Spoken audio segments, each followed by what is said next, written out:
Supreme court chief justice SA బాబ్డీ గారికి లేఖ రాయటం జరిగింది. ఆ లేఖ పెను సంచలనాన్ని సృష్టిస్తోంది. నో డౌట్ సంచలనాల మీద సంచలనాలు సృష్టిస్తోంది. To Shri Ashwini Kumar Upadhyay, advocate, Supreme Court of India, New Delhi. Your request for consent to initiate proceedings for criminal contempt under Section 15 of the Contempt of Court Act 1971, read with Rule 3 bracket C of the rules to regulate proceedings for contempt of the Supreme Court of India 1975. I am in receipt of your request for consent to initiate proceedings for criminal contempt against Sri Y.S. Jagannath Reddy, Present Chief Minister of Andhra Pradesh, and Sri Ajay Kallam, Principal Advisor to the Chief Minister.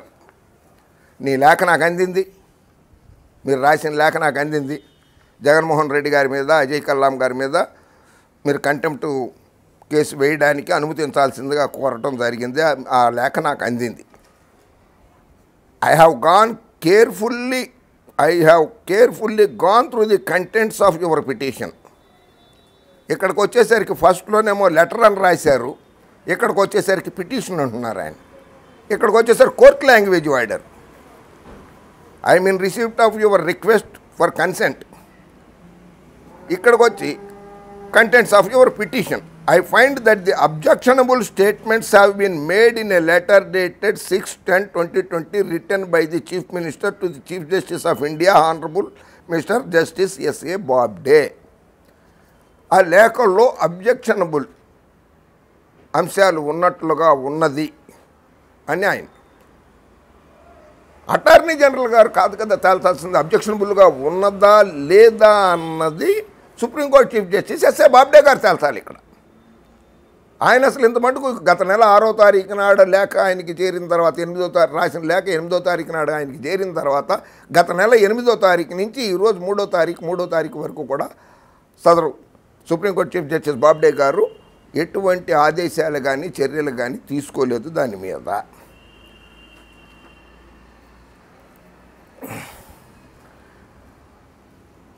For these reasons, in this background, prima facie, the conduct of the said persons is contemptuous. However, what has to be noted is that the entire case of contempt arises out of the letter dated 6/10/2020 written by the Chief Minister directly to the Chief Justice of India and the subsequent press conference held by Mr. Kallam. The Chief Justice of India is therefore seized the matter. Hence, it would not be appropriate for me to deal with the matter. Supreme Court Chief Justice గారి పరిధిలో ఉన్నది కనుక నేను ఇప్పుడు ఈ లేఖ మీద, ఈ పిటిషన్ మీద నేను స్పందించలేను అని స్పష్టంగా రాశారు. మరి మీ పచ్చగొట్టాలు, పచ్చ మీడియా కోర్టు ధిక్కారానికి పాల్పడ్డాడని చెప్పేసుకుంటున్నాయి.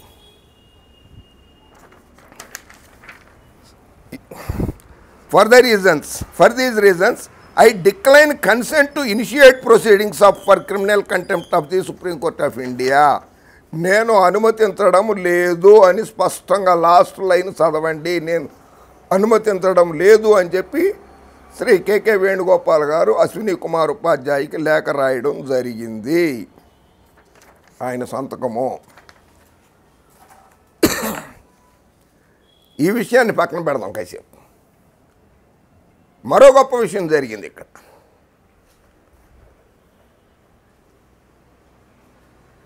జస్టిస్ ఎన్వి రమణ గారి మీద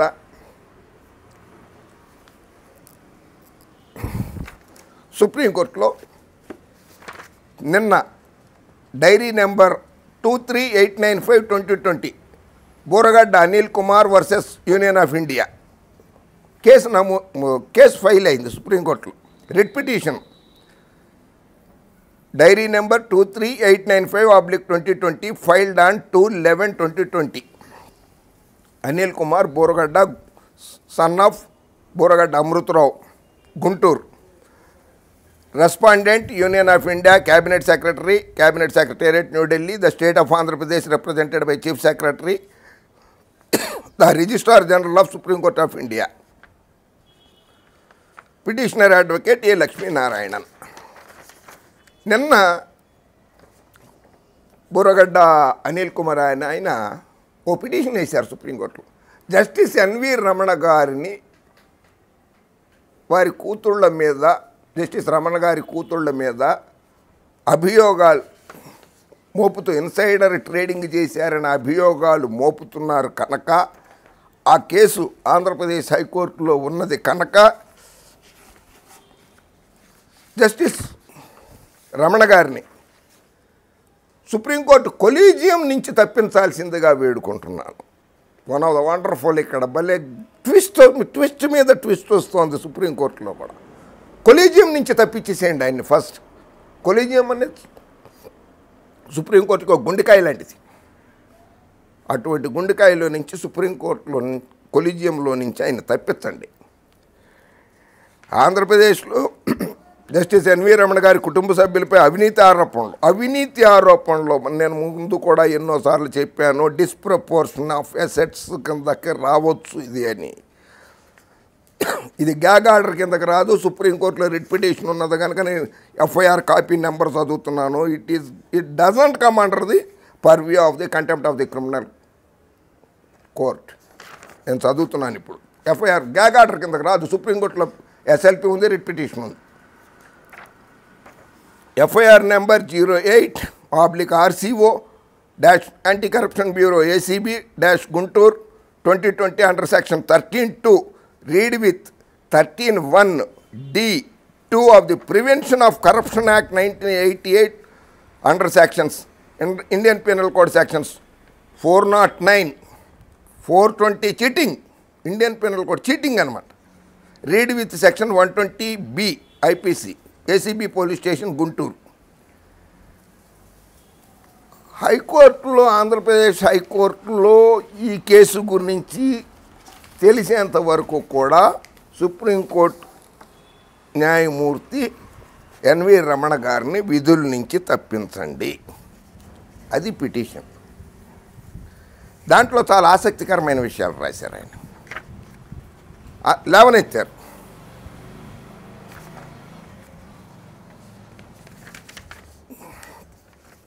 ఇది చీఫ్ జస్టిస్ గారికి రాసిన లేఖ. దీని మీద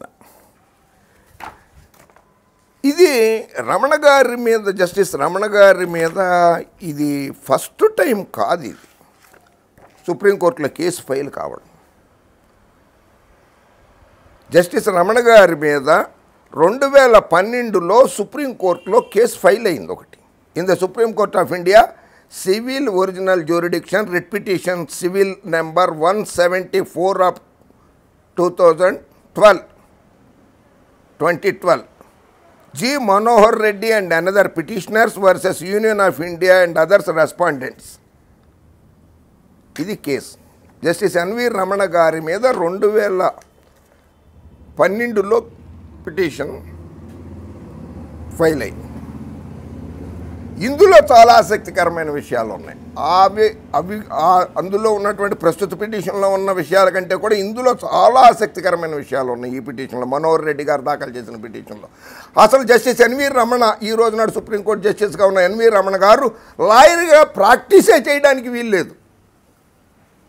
లాయర్గా ప్రాక్టీస్ చేయడానికే వీల్లేదు. అటువంటి వ్యక్తిని లాయర్గా ప్రాక్టీస్ చేయడానికి అనుమతించడమే కాకుండా ఆయన హైకోర్టు న్యాయమూర్తిగా కూడా ఎలివేట్ చేశారు, ఉన్నత స్థానంలో కూర్చోబెట్టారు. కనుక ఆయన లా ప్రాక్టీస్ చేయడానికే పనికిరానప్పుడు జడ్జిగా కూడా ఆయన విధులు నిర్వహించకూడదని చెప్పి జి. మనోహర్ రెడ్డి గారు పిటిషన్ వేశారు 2012లో. ఆ పిటిషన్లో చాలా సూపర్ హిట్గా కొన్ని చదువుతాను, రిపోర్టబుల్ ఇది. అయితే ఈ కేసు కొట్టేయడం జరిగింది. పిటిషనర్ మనోహర్ రెడ్డి గారికి 50,000 రూపాయలు ఫైన్ కూడా వేయటం జరిగింది supreme court. But this is only the judgment copy and the writ petition. It is reportable, చెప్పుకోవచ్చు మనం. And this does not also comes under the purview of the contempt of the court act 1973 and 1975.